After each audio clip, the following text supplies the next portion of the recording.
हाँ, अब आली जनाब इज्जत माब केटीआर साहब सलमान भाई का वेलकम करते हैं पार्टी में, और सलमान भाई के वालिद साहब का भी माशाल्लाह।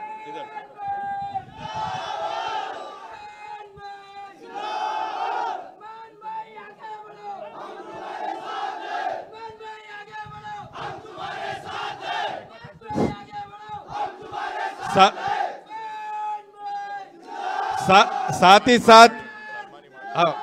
ही साथ हकीम भाई,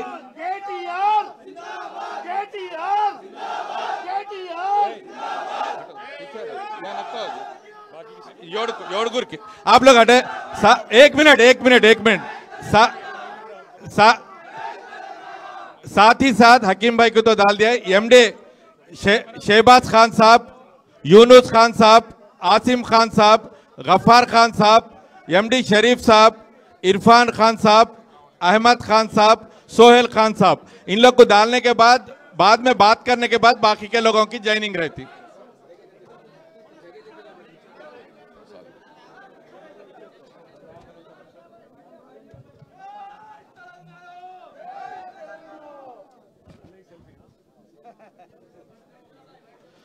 ये 8 हट के बाद में बात करने के बाद दूसरों की ज्वाइनिंग रहती भाई।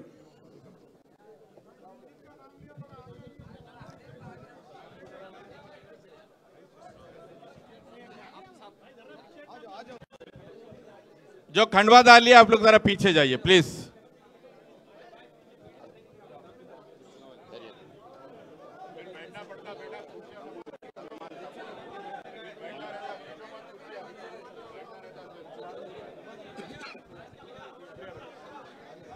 आप बैठ जाइए भाई। अन्ना चाल अन्ना,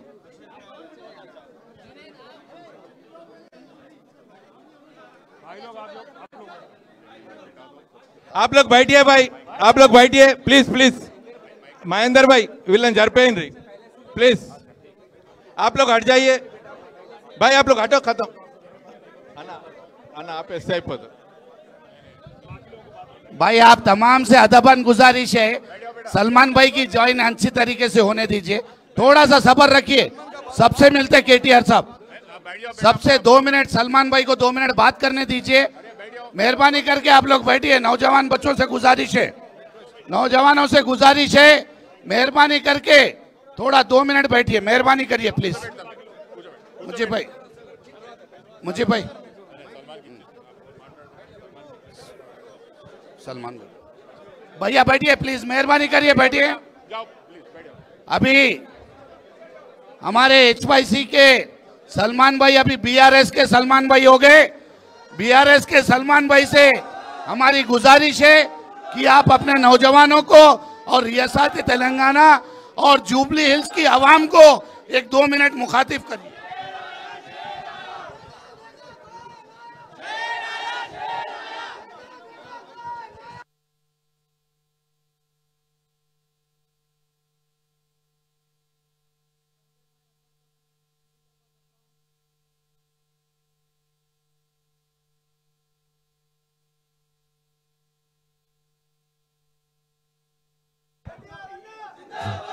ले बात करिए सलमान।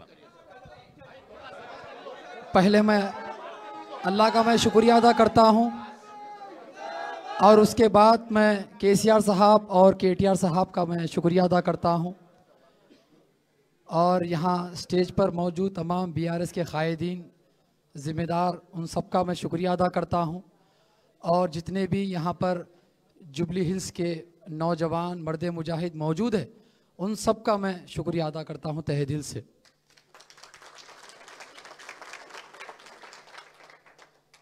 और जैसा कि आप सब जानते हैं कि जुबली हिल्स बाई इलेक्शन का वक्त चल रहा है, और इस जुबली हिल्स बाई इलेक्शन में काफ़ी लोग अपनी किस्मत आजमा रहे। वैसा ही आपका भाई भी किस्मत आजमाने के लिए जो है नॉमिनेशन दाखिल किया था, मगर अफसोस की बात है कि कांग्रेस की हुकूमत ने एक साजिश के तहत मेरा नॉमिनेशन कैंसिल करवा दिया। और मैं जब रीज़न पूछने को गया तो मुझे रीज़न नहीं बताया गया, और जब मैं रिटर्न में लिखने को बोला गया तो रिटर्न में भी मुझे नहीं दिया गया। तो ये एक साजिश के तहत ये एक साबित होता है कि मुझे साजिश के तहत मेरा ये एप्लीकेशन रिजेक्ट किया गया। एक हम सब जानते हैं कि किस तरह से ये लोगों ने मुझे रिजेक्ट किया गया, और वजह आपको जानकर हैरानी भी होगी। आप सब जानते हैं कि कांग्रेस हुकूमत 2 साल से हुकूमत कर रही है, 2 साल से गवर्नमेंट चला रही है तेलंगाना रियासत में, मगर अफसोस की बात है ना तो कोई वहाँ पर कोई मुसलमान एमएलसी है, ना कोई वहाँ मुसलमान मिनिस्टर है। वहाँ पर मुसलमानों की लीडरशिप को ख़त्म किया जा रहा है हर दिन। कांग्रेस की एक ऐसी साजिश है कि वहाँ पर मुसलमानों की हर वो आवाज़ को दबाया जा रहा है, क्योंकि मुसलमान कांग्रेस की दुश्मन है। मैं इसीलिए कहा था कि जुबली हिल्स में अगर हम सबको निकालना है तो कांग्रेस का जनाजा निकालना है। मैं इसलिए कहा था क्योंकि कांग्रेस का जनाजा इसलिए निकालना है क्योंकि रेवंत रेड्डी की हुकूमत, आपको जानकर हैरानी होगी कि जब मैं ये अल्फाज बोला कि कांग्रेस का जनाजा निकालना है तो तमाम मिनिस्टर्स, कांग्रेस के तमाम वो बड़े बड़े लोग मेरे घर पर आने के लिए तैयार हो गए और बोलने लग गए कि सलमान भाई आपको क्या होना हम देने तैयार है, सलमान भाई आपको क्या, आपको इख्तियार देने हैं के लिए हम तैयार है। मगर मैं क्या बोला कि 21 तारीख से पहले अगर तुम खबरस्तान दे देते तो हम तुम्हारे पास चलकर आ जाते थे। 21 तारीख से पहले तुम खबरस्तान दे देते तो इतनी नौबत नहीं होती कि तुम यहाँ पर मेरे दहलीज पे रहो। मैं तुम्हारी दहलीज पे आने तैयार था, मगर तुमने देरी की और हमारी ताकत को तुमने कमज़ोर समझा। आज मैं एक ऐसी ताकत के साथ हूँ जो सेकुलरिज्म को ज़िंदा रखती है। और जब मैं केटीआर साहब से मेरी मुलाकात हुई, मैं तहे दिल से मैं केटीआर साहब का मैं शुक्रिया अदा करता हूँ, और उनके लिए मेरे दिल में बहुत जगह बन गई। वो इसीलिए क्योंकि मेरी मुलाकात जब हुई, वो उस मुलाकात में केटीआर साहब के जो अल्फाज थे मैं आपके सामने बयान कर रहा हूँ। उन्होंने कहा कि सलमान भाई मुझे एक चीज़ का डर है, मुझे एक चीज़ का डर ये है कि हिंदुस्तान में जो हालात बनते आ रहे हैं वो हालात खुदा ना खास्ता हमारे तेलंगाना में क्यों होना हो जाए।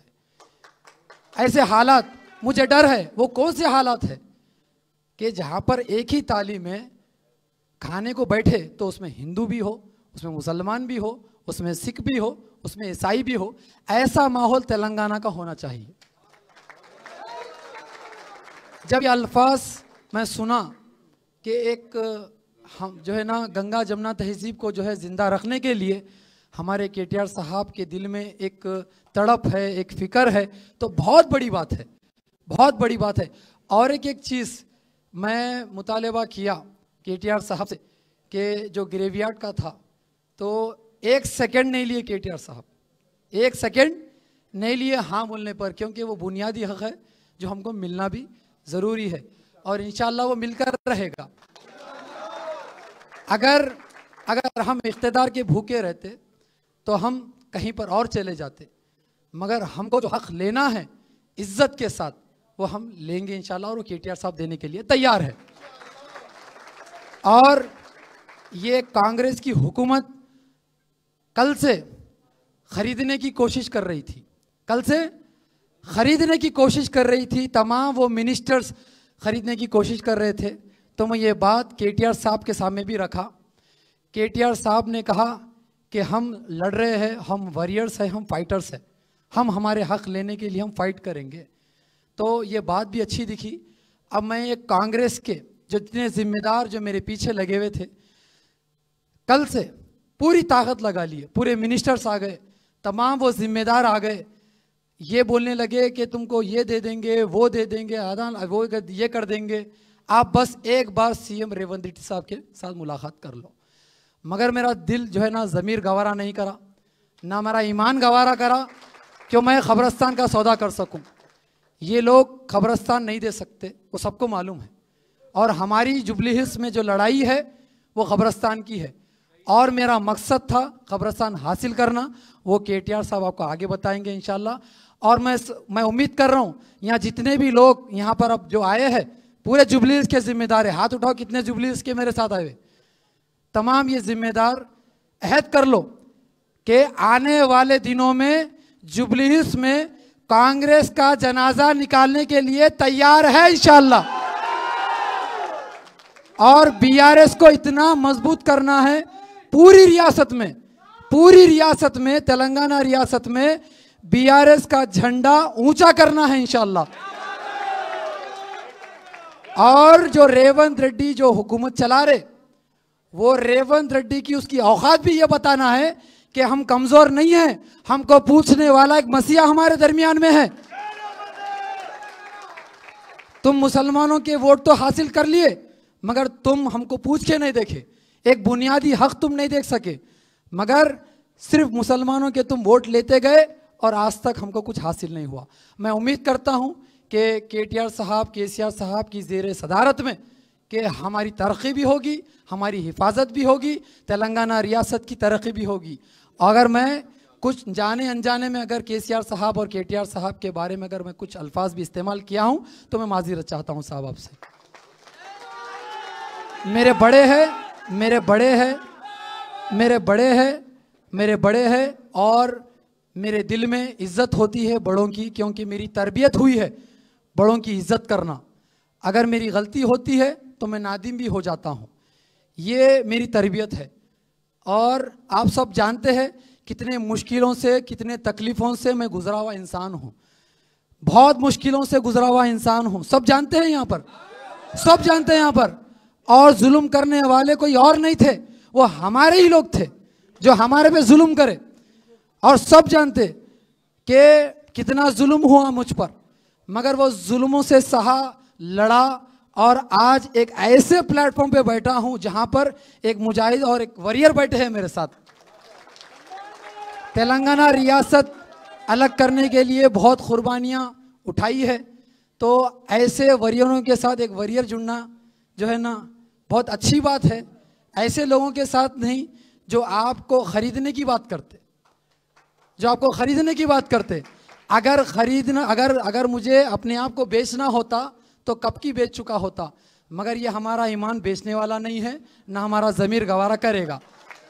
केटीआर साहब, आपसे पहले मैं आपके पास बात रखने पहले मैं मेरे पूरे कैडर से बात किया। कितने से बात किया, हाथ उठाओ। तो सबका यही कहना था कि कांग्रेस को हमने दिया मौका और कांग्रेस ने दिया मुसलमानों को धोखा।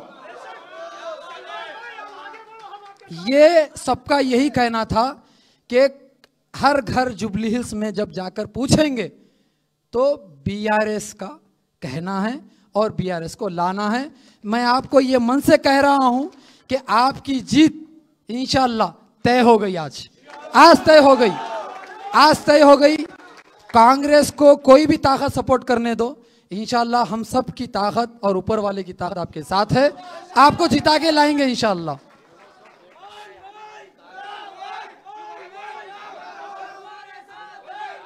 आप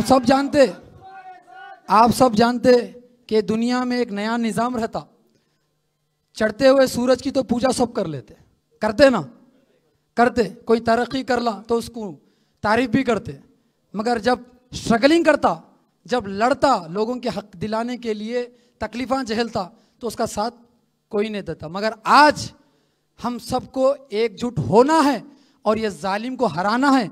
इसलिए हराना है क्योंकि आने वाली हुकूमत जो होगी वो बीआरएस की होगी। मैं ये दावे के साथ कह रहा हूँ, ये आने वाली हुकूमत बीआरएस की होगी। और मैं उम्मीद करता हूँ कि हमारे आने वाले सीएम साहब हमारे केटीआर साहब होंगे।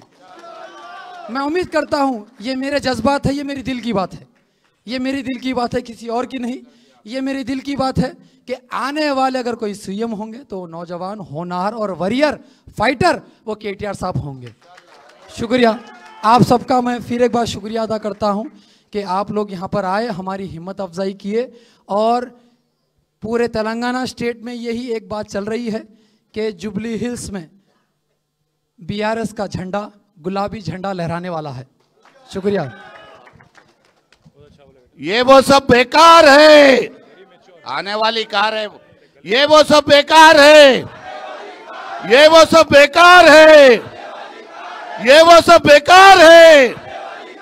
केटीआर साहब, केटीआर साहब, अब आली जनाब इज्जत माप रियासत तेलंगाना के अकलियती दोस्त, हरकियाती कायद होने वाले चीफ मिनिस्टर जनाब केटीआर साहब बात करेंगे।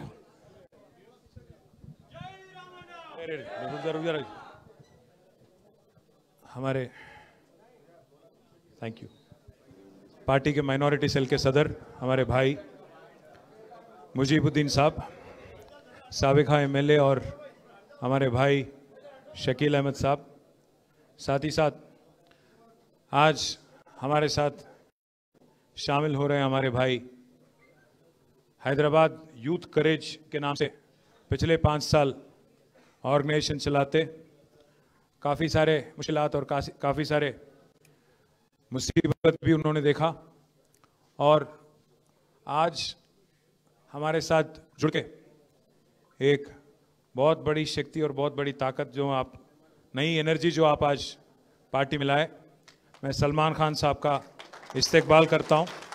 साथ ही साथ उनके वालिद साहब हकीम खान साहब और शाहबाज खान साहब, यूनुस खान, आसिम खान साहब, गफ़ार खान साहब, मोहम्मद शरीफ, इरफान खान, अहमद खान, शोएब खान, और जितने भी हमारे भाई हैं जिनका मैं नाम नहीं लिया हूँ, आप सबका भी मैं तहे दिल से शुक्रिया अदा करता हूँ, इस्तेकबाल आपका भी करता हूँ, वेलकम करता हूँ। और साथ ही साथ जो हमारे लीडर हमारे मसीह भाई, इम्तियाज़ साहब, वाहिद भाई, अकबर साहब और शफ़ी भाई, हमारे बासित भाई, हमारे बदरुद्दीन साहब, मोहित खान साहब और अरशद भाई, जीवन रेड्डी साहब, समीर भाई, कार्तिक रेड्डी साहब, मसीह, सबका नाम ले लिया भाई, और जिसका भी नाम नहीं बोला मैं माफ़ी चाहता हूँ, पहले एडवांस में माफ़ी चाह रहा हूँ। भाइयों, अब तमाम नौजवानों से मैं भाई इतना ही कहना चाहता हूँ, कल रात में मेरी मुलाकात हुई सलमान से।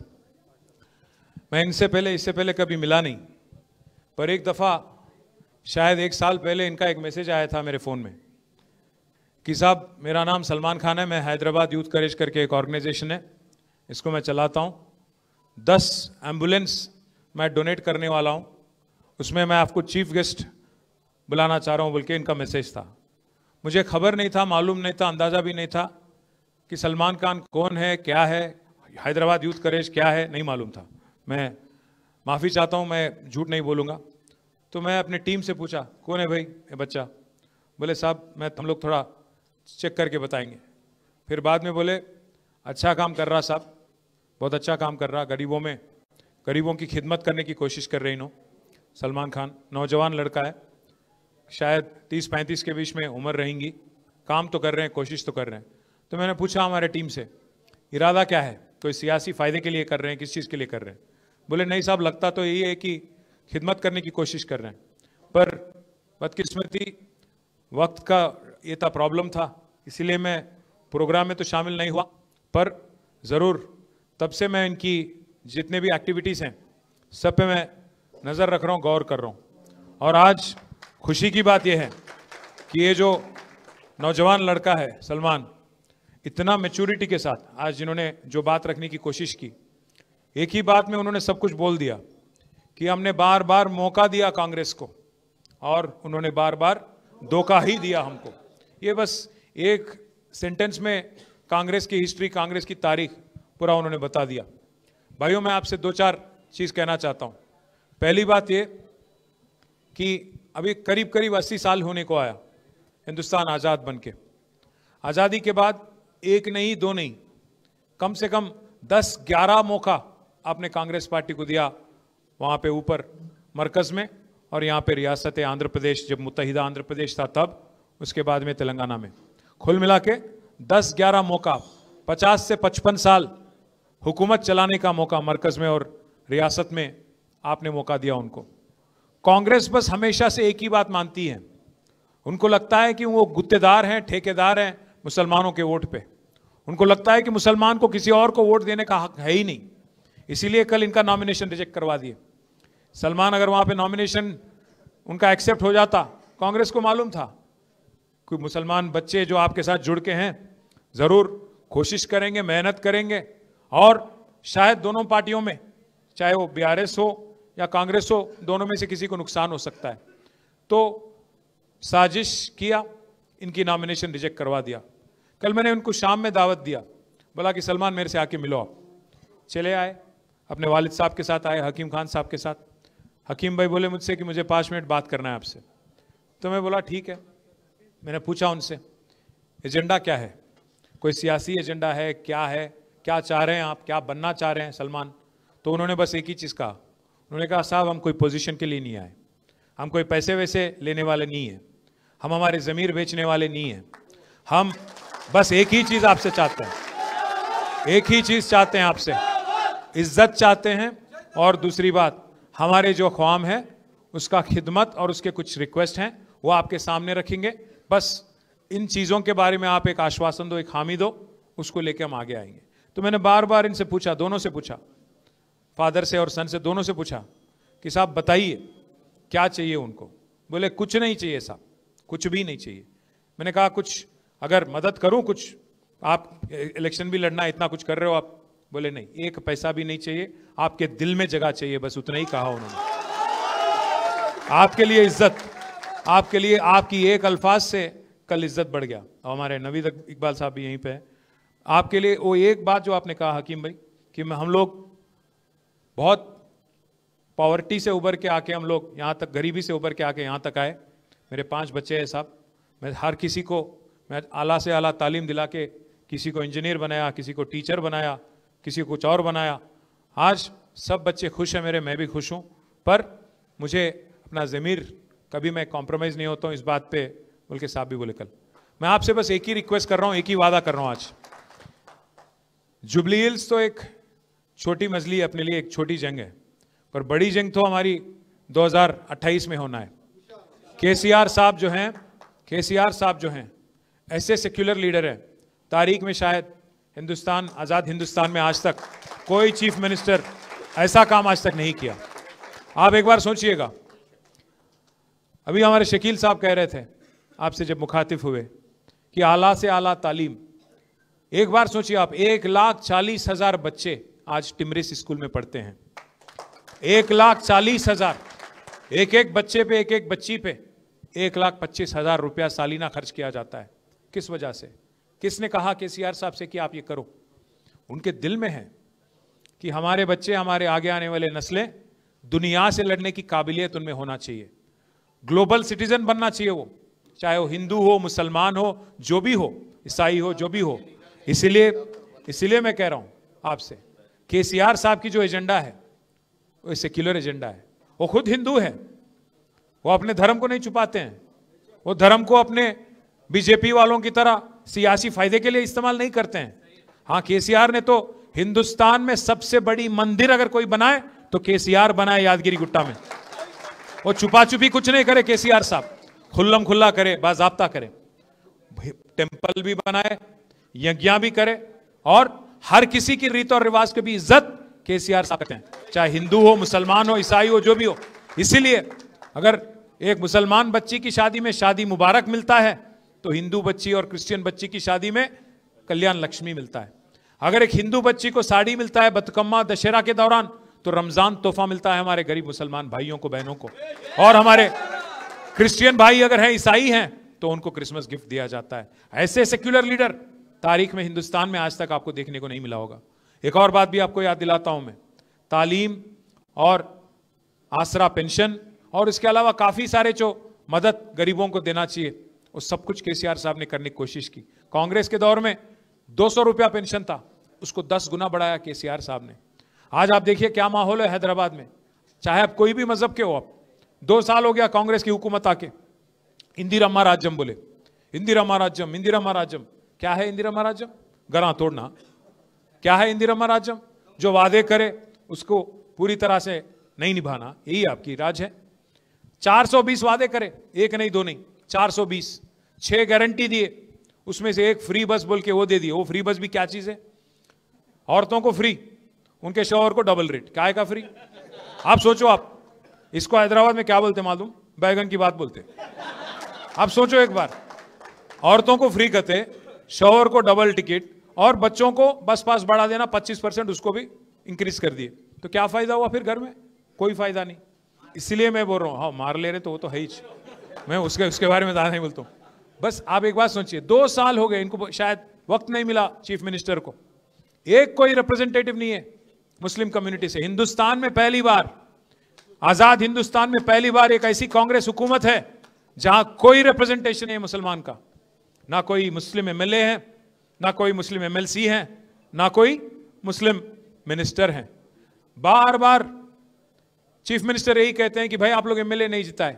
मैं पूछना चाहता हूं चीफ मिनिस्टर साहब से, भाई आप 2 साल में 6 एमएलसी बनाए आप एमएलए के जरिए, एक काबिल आदमी नहीं मिला आपको। आपके लिए जो कुर्बानी करे शब्बीर अली साहब, वो नहीं दिखे आपको, सीट कुर्बानी कर दिया उन्होंने। खामा रेड्डी छोड़ के निजामाबाद गए, वो हार गए बेचारे वहां पे, वो भी नहीं दिखे आपको। अजहरुद्दीन साहब बेचारे अच्छे खासे क्रिकेटर थे हमारे कैप्टन साहब, उनको भी बकरा बना दिए। उनको इलेक्शन में तो टिकट दिए 2023 में, हार गए उन्होंने, ठीक है, फिर एमएलसी बना के वजीर बनाते, नहीं बनाए। 6 लोगों को जब मौका दिया आपने 2 साल में, नहीं दिखे आप, कोई नहीं दिखे आपको। एक आमिर अली खान साहब को बनाए, हां, पर मालूम होते हुए, क्या मालूम था उनको? कोर्ट में केस चल रहा, कचहरी चल रही, मालूम थी उनको, नहीं होना है मालूम था, जानते हुए फरेब झूठ के बुनियाद पे उनको बना के उनकी बेइज्जती करे कांग्रेस वाले। और उनको यह भी मालूम है जब आमिर अली खान साहब का कोर्ट ने रोक दिया तो अजहरुद्दीन साहब को फिर एक बार कैबिनेट में अगर आप सिफारिश करेंगे, क्या होगा उसका? कुछ नहीं होगा उसका, लटकते रह जाएंगे उन्होंने बीच में, वैसे ही मालूम है उनको, बलि का बकरा बना दिया उनको फिर एक बार।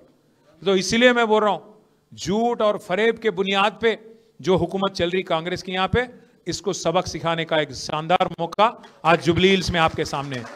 भाइयों, आज एक आदमी नहीं, हर कोई परेशान है तेलंगाना में। अब यहां पे हैदराबाद में हमारे जितने बच्चे हैं, नौजवान लीडर है और नौजवान बच्चे जितने भी हैं, काफी लोग रियल एस्टेट में मार्केटिंग करते रहते, काफी लोग रियल एस्टेट में थोड़ा अपना अपना, रंगारेड्डी में, हैदराबाद में, इधर इतराफ में, मेडचल में, इसमें डूबे हुए रहते रियल एस्टेट में। आज पूरा रियल एस्टेट तमाम हो गया रेवंत रेड्डी आने के बाद। ना सिर्फ रियल एस्टेट, ऑटो वाला का कारोबार बंद। मैं 1-2-4 महीने पहले मैं आ रहा था यहीं पे पार्टी ऑफिस, तो बीच में सिटी सेंटर के पास वो लाइट आ गया, रेड लाइट, तो वहां रुक गया मैं। साइड में एक ऑटो आ गया, वो ऑटो वाला भाई साहब बोले सलाम, मैं बोला सलाम। बोले साहब जरा शीशा नीचे करो, मैं बोला शीशे नीचे कर लिया। मैं पूछा उनसे कहाँ जा रहे हैं, तो बोला सवारी है, जा रहा हूँ साहब। उन्होंने पूछे कि साहब वालिद साहब कैसे? मैं बोला ठीक। मैं बोला आपका क्या नाम? बोले महमूद। तो महमूद भाई क्या हाल? बोले बर्बाद है साहब। और क्या हाल है? बर्बाद है। मैं बोला क्या हुआ? बोले जब से हुकूमत आई सब धंधा बंद साहब। इससे पहले 1000 रुपया कमाता था, 1000-1200 रुपया कमाता था पर दिन, आज 400-500 भी बहुत मुश्किल से मिल रहा साहब। तो मैं बोला क्या करेंगे महमूद भाई? एक गलत वोट की सजा 5 साल है ना, क्या करूं? उन्होंने क्या बोले मालूम महमूद भाई मेरे को?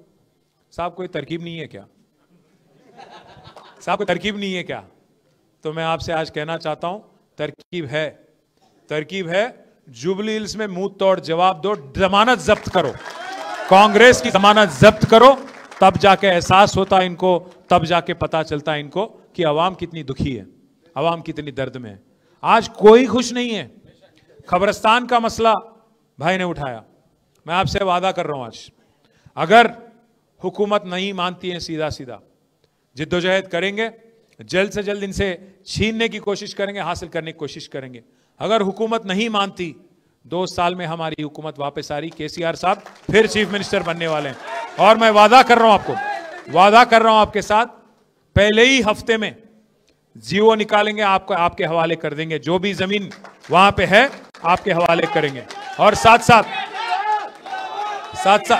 बड़े भाई साथ एक और बात भी कह रहा हूं, अगर वहां सरकारी जमीन नहीं मिलती, अगर प्राइवेट की जमीन भी है तो 2-4 एकड़ वहीं प्राइवेट की जमीन भी खरीद के आपको देना मेरी जिम्मेवारी है, ये मेरी जिम्मेवारी है। मैं भाइयों से मैं एक और चीज भी कह रहा हूं, हम ये वादा ऐसे ही हवा में नहीं कर रहे हैं। जो बगल में सनत नगर है वहां पे मैंने ही दिलवाया था, वहां पे 4 एकड़ जमीन हैदराबाद पब्लिक स्कूल की लेके खबरस्तान के लिए हम नहीं दिलवाया था, केसीआर हुकूमत ने दिलवाया था। अंबरपेट में हमारे एमएलए साहब यहीं पे थे अभी, वेंकटेश साहब, अंबरपेट में भी 5 एकड़ जमीन वहां पे भी दिलवाया था हमारी हुकूमत ने। साथ ही साथ हमारे महमूद अली साहब जो फॉर्मर डिप्टी चीफ मिनिस्टर भी हैं, साबिका रेवेन्यू मिनिस्टर भी हैं, उनके फर्जन हमारे भाई आजम भी यहां बैठे हुए हैं, उनके सदारत में 125 एकड़ जमीन 125 एकड़ जमीन हमने रंगारेड्डी में और मेडचल में हमारे भाइयों के लिए बरेल ग्राउंड खबरस्तान और सिमेट्री के लिए क्रिश्चियन और मुस्लिम के लिए 125 एकड़ जमीन देने वाली हुकूमत केसीआर हुकूमत है, एक नहीं दो नहीं। तो इसलिए भाइयों जुबली हिल्स में, हाँ मैं हाकिम भाई को भी कल बोला था, हमारे जहन में आए नहीं, वरना कब का हो जाता, ये भी कोई बड़ी बात नहीं है, कब का हो जाता, हिर्रागड्डे का हो या शेखपेट में जो बगल में आपका वहां पे भी एरिया है वहां पे भी हो जाता कब का। अब आप इस आदमी को देखिए, रेवंत रेड्डी को एक बार समझने की कोशिश करिए, बोल दिए हड़बड़ी में कि वहां दे दिया आपको जमीन, कहाँ है वो जगह, क्या अलकापुरी कॉलोनी, शेखपेट के इतराफ में, उसके बगल में वहां पे अलकापुरी कॉलोनी बोल के, सुबह बोले हाँ दे दिए भाई चलो ले लो, 200-500 गज, क्या है वो 2500 गज, सुबह बोले कागज निकाल दिए दे दिए ले लो जाओ, फिर आर्मी वाले आ गए दोपहर। ऐसा नहीं है कि रेवंत रेड्डी को नहीं मालूम है, उसको सब कुछ मालूम है। ऐसा नहीं कि रेवंत रेड्डी को नहीं मालूम है, उनको सब कुछ मालूम है। उनको मालूम है कि बीसीस का जो 42% रिजर्वेशन बोल के जीओ निकाले, उनको मालूम है कि कोर्ट उसको रोकने वाला है, फिर भी दिए। वैसे ही उनको मालूम था कि जो कागज दे रहे हैं 2500 गज का जमीन, वो भी नहीं टिकेगा, आर्मी वाले आएंगे रोकेंगे, मालूम था, पर होना बोल के दिए और बेइज्जती भी करवा दिया। धोखा करे बेइज्जती भी करे। इसीलिए मैं कह रहा हूं भाइयों, जो भी कांग्रेस करती है, आप सोचो, अगर आज राहुल गांधी बोलते हैं बिहार में, क्या बोलते हैं राहुल गांधी वहां पे, कि 65 साल बाद 80 साल बाद मुसलमान आज भी गरीब है, पासमंदगी में है, लाचारी में है, तो कौन जिम्मेदार है? 65 साल हुकूमत चलाने वाला कांग्रेस कि 10 साल तेलंगाना में हुकूमत चलाने वाले केसीआर, कौन जिम्मेदार है? आपको 10-11 मौका देने के बाद अगर आपकी नाकामी की वजह से, आपकी लापरवाही की वजह से अगर आज मुसलमान गरीब है, लाचार है, तो कौन जिम्मेदार है? किसको वोट देना चाहिए फिर? तो इसीलिए मैं भाइयों आपसे रिक्वेस्ट करता हूं, जुबली हिल्स में जो हो रही है ये इंसाफ की जंग है। आज 10 साल की केसीआर की हुकूमत आपके सामने है, क्यों काम हमने किया, शेखपेट की फ्लाईओवर आपके सामने है, घर घर में जो 20,000 लीटर मुफ्त में पानी दिया गया वो आपके सामने है, 24 घंटा जो बिजली जलती थी वो आपके सामने है, और हमारे गरीब भाई, जो गरीब हमारे भाई बहन है जिनको 2000 का वजीफा आसरा पेंशन जो केसीआर ने दिया वो आपके सामने है, गरीब बच्चियों की शादी में जो शादी मुबारक 1 लाख रुपया दिया गया वो आपके सामने है, और 20-20 लाख देके माइनॉरिटी ओवरसीज स्कॉलरशिप,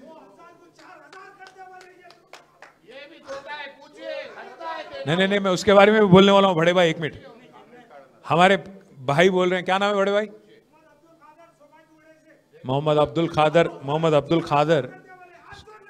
नहीं वो देने वाले भी नहीं है, उनका कोई एजेंडा में भी नहीं है। उन्होंने आदमी ऐसा है, 1 तोला सोना भी देता हूं बोला, आज किसी को सोने तक नहीं दे रहा, गरीबों को सोना नींद हराम कर दिया। उन्होंने कहां देगा सोना छोड़ो, उन्होंने रोल गोल्ड तक नहीं देता।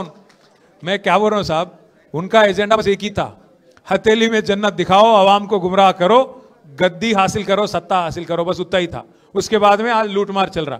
अभी मैं जब आने से पहले यहाँ पे एक प्रेस मीट करके आ रहा हूं, आज मालूम है आपको क्या हो गया?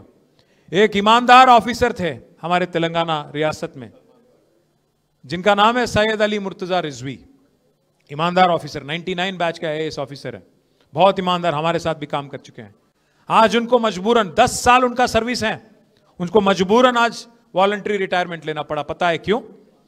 क्योंकि रेवंत रेड्डी साहब को एक ख्वाब आया उनके दामाद को कि एक्साइज का टेंडर मेरे को चाहिए 500 करोड़ का, और मिनिस्टर है जुपल्ली कृष्णा राव, उनके बेटे में भी बेटे को भी वही ख्वाब आया उसी रात को कि मेरे को चाहिए टेंडर। दोनों में लड़ाई हो गई, सीएम के दामाद और वजीर के बेटे के बीच में लड़ाई हो गया। दोनों के बीच में फंस गया कौन बेचारा? रिजवी साहब आईएएस। उनको आज मजबूरन 10 साल उनका सर्विस है, आगे वॉलंटरी रिटायरमेंट लेना पड़ा आज। किस वजह से? क्योंकि दोनों के आपसी में टक्कर हो गया, ना उनका बात सुनना था, इनका बात सुनना था, ईमान का सुनना था। इसीलिए बोले रिजवी साहब, उनको कैबिनेट सेक्रेटरी बनने का मतलब हिंदुस्तान में सबसे बड़ा पोस्ट होता है आईएएस ऑफिसर के लिए, उस हद तक जाने की उनको एक रास्ता साफ था उनके लिए, रिजवी साहब को, पर वो छोड़ दिए, आज इस्तीफा दे दिए। ये हालत है आज तेलंगाना में। जब कोई आईएएस ऑफिसर का खुद का अगर कोई उनको नहीं बचा पा रहा वहां पे सेक्रेटेरिएट में, तो एक गरीब मुसलमान जो हमारे जुबली हिल्स में, जो हमारे रहमत नगर में, बोरेबंडे में, सोमाजीगुड़ा में, जिसको जो वादा किया गया था शेखपेट में, उनका क्या? तो इसीलिए मैं बोल रहा हूं, अगर कमजोर का आवाज मजबूत करना है तो सिर्फ एक गुलाबी झंडे से, केसीआर से होना है, किसी और से नहीं होना है। दूसरी बात भी कह रहा हूं मैं, कल इनको मैंने जो एक बात बोला, हाँ मुझे एक डर है, मुझे दुख है इस बात का, हिंदुस्तान में जब आज माहौल हम देखते हैं, आज हमारी जो मरकज हुकूमत है, मरकज में जो हुकूमत है, वो आज अवाम को क्या सिखा रही है? बस वो यही कर रहे हैं, हर घर जल बोलते हैं, हर घर जल बोलते हैं, हर दिल में जहर भर रहे हैं, हर दिल में जहर भर रहे हैं। हिंदू मुस्लिम, हिंदुस्तान पाकिस्तान, इसके अलावा कुछ करते नहीं है। 11 साल से कुछ करते नहीं, आगे भी कुछ करेंगे नहीं। हाँ मुझे डर है, जो एक हैदराबाद थी जिसमें मेरी परवरिश हुई, जहां मैं बड़ा हुआ, जहां मैं स्कूल गया, वो वाला हालचाल आज नहीं है, वो वाला हालत आज नहीं है। मुझे तब अंदाजा भी नहीं था 35 साल पहले जब मैं स्कूल में था, 40 साल पहले, कि मेरे जो सीट में, मेरे जो बेंच पे मेरे साथ जो बैठा है वो कौन जात का है, क्या नाम है, क्या मजहब है। वो दोस्त था बस। हम लोग जाते थे रमजान उसके घर, वो आता था हमारे घर दशहरा। वो एक अच्छा सा, एक जबरदस्त एक दूसरे का रीत और रिवाज को इज्जत करने का एक था। हम जाके शीर खुरमा खाते थे, वो आके हमारे यहाँ अरशेलू खाते थे। वो एक अंदाज था। पर आज क्या हालत है हिंदुस्तान में? एक दूसरे को शक की नजरिए से देखना। आप पहले, आपका जात क्या है, आपका मजहब क्या है, आपका मतलब आज गवर्नमेंट ये बोल रही अपने को कि आपको क्या खाना चाहिए, क्या पीना चाहिए, क्या बोलना चाहिए, क्या पहनना चाहिए। ये हालात को देख के आज अगर आप सेक्युलर फोर्सेस की शक्ति अगर आप नहीं मजबूत करोगे, सेक्युलर ताकतों को अगर आप मजबूत नहीं करोगे, तो और भी मुश्किल दौर जो आज माहौल हिंदुस्तान में है, तेलंगाना में भी हो सकता है। इसीलिए हम सबको एकजुट होना है, जैसा सलमान ने कहा, एकजुट होना है, एकजुट होकर लड़ना है। और ऐसे सेक्युलर लीडर केसीआर, इनको मजबूत करना है। मजबूत करके जो जॉइंट वेंचर गवर्नमेंट जो चल रही है यहाँ पे, कांग्रेस और बीजेपी की, इनको किसी भी हाल हराना है। आप शायद हैरान होंगे कि भाई उन्होंने जॉइंट वेंचर गवर्नमेंट कई को बोल रहे हैं। जॉइंट वेंचर गवर्नमेंट इस वास्ते बोल रहा हूं भाई, एक मिनट गौर करो आप। एक साल पहले, करीब नहीं, एक साल हो भी गया, 27 सितंबर 2024, एक साल पहले यहां के जो रेवेन्यू मिनिस्टर है, उनके घर पे ईडी का रेड हुआ। जब रेड हुआ, पूरे मीडिया दिखा रही थी कि नोट गिनने वाले 2-2 मशीन उसमें रेड में अंदर गए। बाहर क्या आया एक साल बाद? ना कोई एक प्रेस नोट, ना कोई केस। क्या बरामद हुआ किसी को नहीं मालूम, भगवान को भी नहीं मालूम। एक साल हो गया, एक कांग्रेस के मिनिस्टर पे रेड होता, पर आज तक कोई केस नहीं होता। क्यों? आपसी में अच्छा जॉइंट वेंचर गवर्नमेंट चला रहे दोनों। दूसरी बात, अमित शाह जी पे एक केस बनी थी इलेक्शन के दौरान। केसीआर साहब की हुकूमत थी, केस बनाए हम लोग, क्योंकि वो कुछ बोले, इलेक्शन कोड वायलेट करे, केस बनाए। पता है कौन वापस लिया केस? रेवंत रेड्डी साहब। और तीसरी बात, वक्फ अमेंडमेंट बिल बीजेपी लाई, हम उसका मुखालिफत करें, 4 वोट है हमारे राज्यसभा में, उसके खिलाफ वोट भी करे, फिर भी बिल पास हो गया, क्योंकि बीजेपी के पास ताकत है, नंबर है, पास हो गया बिल। आपको पता है 28 रियासतों में पहली ऐसी कौन सी रियासत थी जो वक्फ बिल को अमल करने के लिए तैयार हो गई? कोई बीजेपी गवर्नमेंट नहीं हिंदुस्तान में। पहला गवर्नमेंट हिंदुस्तान में, पहला रियासत जो तैयार हो गया वक्फ बिल को अमल करने में, वो था रेवंत रेड्डी की हुकूमत। और एक चीज भी आप बोलिए, सोचिए, ऊपर राहुल बाबा है, रोज छींकते रहते, चिल्लाते रहते कि संविधान बचाओ, माइनॉरिटी की रक्षा करो, गुजरात मॉडल बेकार है। ऊपर राहुल बाबा गुजरात मॉडल बेकार बोलते, यहां रेवंत बाबा क्या बोल रहे? गुजरात मॉडल बेकार नहीं है, गुजरात मॉडल शानदार है। वही हमारे लिए एग्जाम्पल है। ऊपर राहुल बाबा बोलते अदानी फ्रॉड है, रेवंत बाबा क्या बोलते? अदानी हमारे फ्रेंड है। राहुल बाबा बोलते चौकीदार चोर है, रेवंत बाबा बोलते चौकीदार चोर नहीं है, चौकीदार हमारे बड़े भाई है। अब बड़े भाई तो क्या बोलते हो, बड़े भाई तो माशाअल्लाह, छोटे भाई सुबह, वो वाला हालचाल है। ऊपर बड़ा मोड़ी या नीचे छोटा मोड़ी, कोई फर्क नहीं है दोनों में। दोनों भी जगह बुलडोजर राज। वहां पे उन्होंने बुलडोजर चला रहे यूपी में, और यहां पे इन्हों हाइड्रा के नाम पे गरीबों के घर तोड़ने लग गए। आप, मैं पूछना चाहता हूं भाइयों से, हैदराबाद में जितने हमारे भाई है बहन है, आपसे पूछना चाहता हूं, एक ईंट भी लगाया क्या रेवंत रेड्डी 1-2 साल में? एक नया घर बनाया इन्हों? पर कितने घर तोड़ दिए, कितने घर तोड़ दिए। इसलिए मैं आखिरी में मैं इतना ही कहना चाहता हूं, आज जो लड़ाई जुबली हिल्स में हो रही ना, लड़ाई जो है कार और बुलडोजर के बीच में हो रही। अगर आपको बुलडोजर मंजूर है, बुलडोजर मंजूर है, अगर आप वोट देंगे तो हाइड्रा आपके घर आ जाएगा। आप देख लो, उधर कार इधर बुलडोजर। अगर एक और तरीके से मैं बोलूं तो मैं इतना ही कह के बंद करूंगा, उधर कार है इधर बेकार है। आप सोच लो, कार हमारी है, बेकार रेवंत रेड्डी है। सबको 2 साल में सबको सबके साथ धोखा दिया, सबको धोखा दिया और सबको गुमराह किया। और अगर हैदराबादी अल्फाज में कहूं आखिरी में, 2 साल में क्या करा रहे भाई रेवंत रेड्डी बोले तो 2-4 अरे इन्हों क्या क्या तो भी बोले साइड में से, क्या करा रहे भाई रेवंत रेड्डी बोले तो हमारे कार्तिक भाई बोले बैगन में मिला दिया करते। मैं बस इतना ही बोलूंगा। मैं एक अच्छा सा एक सोशल मीडिया में एक चीज देखा हूं 2-4 दिन पहले। एक मुशीराबाद का बच्चा है, क्या नाम है उसका, आप हो, आप ही हो क्या? नहीं, तो मुशीराबाद का एक बच्चा है, जबरदस्त एक रील बनाया, मैं देख के खुश हो गया। क्या किया, अरे भाई रेवंत रेड्डी बोलते, ऊपर केसीआर साहब का तस्वीर लगाए, नीचे रेवंत रेड्डी को ऐसे दिखा रहे, तेरा नाम लिया तुझे याद किया, बस उतना ही, और कुछ नहीं। 2 साल खोजते खोजते टाइम पास कर लिए, एक भी आवाम के लिए कुछ काम या कुछ खिदमत तो नहीं करे। फिर एक बार गुमराह करने के लिए, फिर एक बार तरक्की के नाम पे धोखा देने के लिए जुबली हिल्स की आवाम को फिर एक बार धोखा देने के लिए आ रहे हैं। इसीलिए भाइयों, आज सलमान के जुड़ने से, आज आप सबके जुड़ने से हमारी ताकत और बढ़ी, हिम्मत अफजाई हुई, आप सबका इस्तेकबाल। और मैं वादा कर रहा हूं, ये जो नौजवान बच्चा है, बहुत मैच्योर बच्चा है, इसकी हिफाजत, इसकी तरक्की मेरी जिम्मेदारी है। जय तेलंगाना।